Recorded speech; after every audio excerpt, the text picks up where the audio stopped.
আমি এখন নারায়ণগঞ্জের আদমজী নগর কবরস্থানে অবস্থিত। এইখানে এটা সর্ববৃহৎ কবরস্থান, হাজার হাজার কবরস্থান। এখানে হাজার হাজার মানুষকে এখানে সমাহিত করা হয়েছে।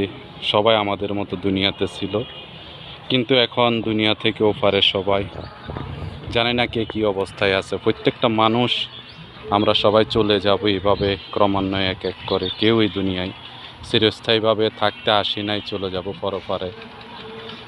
হয়তো আমি চলে যাব, তারপর আমার সন্তান, তারপর আমার নাতি, 3 জেনারেশন পর্যন্ত আমরা স্মরণে রাখি। কিন্তু যদি কীর্তিমান হয়ে থাকি, তাহলে শত শত বছরও আমাদেরকে পৃথিবী স্মরণ রাখবে।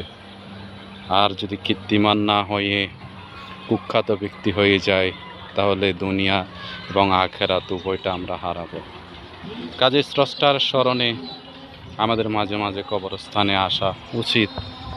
দেখেন না, এই যে শত শত কবরস্থান, শত শত কবরস্থান, এখানে কবর। সবাই আমাদের মধ্যে একদিন এরকম ভাসমান মানুষ ছিল দুনিয়াতে। মানুষ ছিল কত যশ, কত খ্যাতি, কত কি ছিল।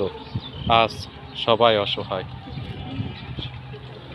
সবাই পরপারে আমাদের কাছ থেকে দোয়া চাইতেছে, আল্লাহর কাছে ফরিয়াদ করার জন্য।